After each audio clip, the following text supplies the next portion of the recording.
Assalamualaikum warahmatullahi wabarakatuh. Perkenalkan, nama saya Lili Masnuna, nomor induk mahasiswa 8374436, mahasiswa PGSD semester 7, Pokjar Tulangan UPBJJ Surabaya. Video ini dibuat untuk memenuhi tugas praktikum mata kuliah Praktikum IPA di SD, Modul 1, Kegiatan Praktikum 2 tentang simbiosis. Simbiosis dikutip dari National Geographic adalah sebuah hubungan atau interaksi antara dua organisme yang berbeda. Kata simbiosis berasal dari bahasa Yunani, sim dan biosis. Sim memiliki arti dengan dan bios berarti kehidupan. Makhluk hidup yang bersimbiosis disebut sebagai simbiot. Setiap makhluk hidup di bumi bersimbiosis satu sama lain. Simbiosis tersebut dibagi menjadi beberapa kategori tergantung dari keuntungan yang didapat. Ada 3 jenis kategori simbiosis. 1. Parasitisme, 2. Komensalisme, 3. Mutualisme. Sekarang saya akan membahas tentang simbiosis parasitisme. Simbiosis parasitisme adalah salah satu organisme yang mengalami kerugian. Hubungan simbiosis ini terjadi dari 2 spesies yang berbeda. Salah satu spesies parasit akan menempel dan mengambil makanan dari inangnya. Biasanya inang menjadi pihak yang dirugikan. Parasit yang menempel pada inang akan mendapatkan keuntungan berupa makanan atau perlindungan. Biasanya inang tidak bisa mendapatkan makanan yang cukup, bahkan mati karena parasit tersebut. Tanaman benalu pada pohon srikaya ini mengambil nutrisi, sedangkan pohon srikaya kekurangan nutrisi karena diambil oleh tanaman benalu. Simbiosis parasitisme selanjutnya adalah nyamuk pada manusia. Nyamuk merugikan manusia karena nyamuk menghisap darah manusia. Manusia dirugikan karena nyamuk menyebabkan gatal dan penyakit yang berbahaya yang mengancam kehidupan manusia. Nyamuk yang mengancam kehidupan manusia adalah nyamuk Aedes aegypti dan nyamuk chikungunya. Selanjutnya, lalat pada sapi. Lalat menempel, mengganggu, dan menggigit atau menghisap darah sapi, sehingga sapi merasa gatal. Sapi dirugikan karena darahnya berkurang. Selanjutnya, kutu pada anjing. Kutu pada anjing menghisap darah anjing, sehingga anjing dirugikan. Selain dirugikan, anjing juga akan merasa gatal karena kutu menggigit anjing. Terakhir, cacing kremi pada tubuh manusia. Cacing kremi yang hidup di saluran pencernaan manusia menyerap sari makanan yang telah dicerna manusia, sehingga pencernaan menjadi terganggu.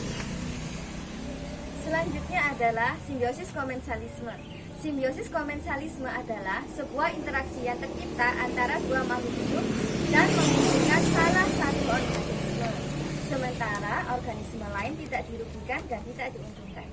Hubungan simbiosis ini juga dikenal dengan simbiosis netral. Dan samping saya ini adalah contoh dari simbiosis komensalisme pada pohon sono dengan bunga anggrek. Pohon anggrek mendapat keuntungan karena memiliki tempat untuk tumbuh, mendapatkan sinar matahari, air, serta zat-zat untuk melakukan proses fotosintesis dengan menempel pada pohon sono. Kendati demikian, pohon sono tidak dirugikan dalam hal apapun. Simbiosis komensalisme selanjutnya adalah tumbuhan paku menempel pada pohon jati.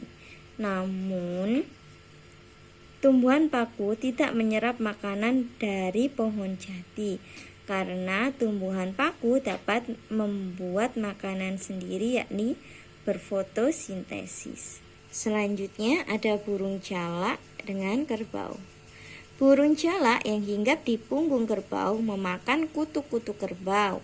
Sedangkan kerbau merasa nyaman karena kutu-kutu di tubuhnya berkurang, dan burung jalak merasa kenyang karena mendapatkan makanan berasal dari kutu kerbau.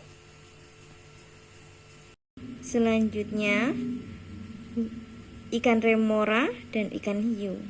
Dalam hubungan ikan remora dan ikan hiu, ikan remora biasa berada di sekitar ikan hiu agar terhindar dari bahaya musuh, dan biasanya mendapatkan makanan dari sisa ikan hiu tanpa mengganggu ikan hiu. Kemudian ada hubungan antara ikan pilot dan penyu. Ikan pilot dan penyu juga membentuk interaksi yang bermanfaat bagi satu pihak dan netral bagi pihak lain. Ikan pilot biasanya hidup di dekat kura-kura untuk mengumpulkan sisa makanan dan memakan parasit yang ditemukan di tubuh kura-kura.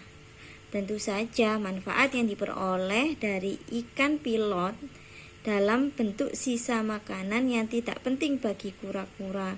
Sedangkan ikan pilot juga tidak berpengaruh pada penyu.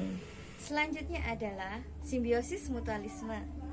Simbiosis mutualisme adalah hubungan antara dua makhluk hidup yang saling menguntungkan. Dalam simbiosis mutualisme ini, saya mengambil sampel hubungan antara manusia dengan tumbuhan. Hubungan mutualisme ini kita lakukan sehari-hari antara manusia dengan tumbuhan. Manusia dan tumbuhan adalah dua spesies yang saling membutuhkan satu sama lain. Pernafasan manusia yang menghirup oksigen dan mengeluarkan karbon dioksida dimanfaatkan oleh tumbuhan.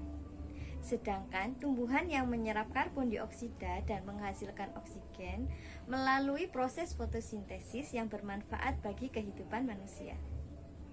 Simbiosis mutualisme selanjutnya adalah hubungan antara kupu-kupu dan bunga. Kupu-kupu membantu bunga dalam penyerbukan, sedangkan kupu-kupu dapat menghisap madu dari bunga. Jadi keduanya sama-sama diuntungkan.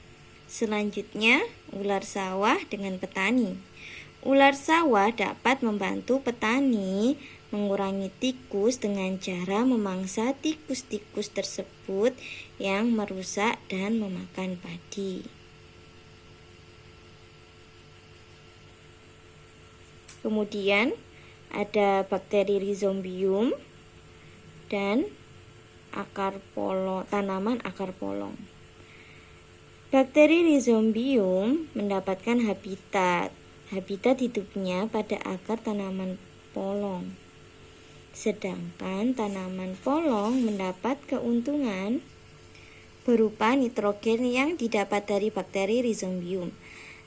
Tanpa bakteri tersebut, polongan tidak dapat mengambil nitrogen dari udara bebas. Demikian video tentang simbiosis. Terima kasih telah menyaksikan. Wassalamualaikum warahmatullahi wabarakatuh.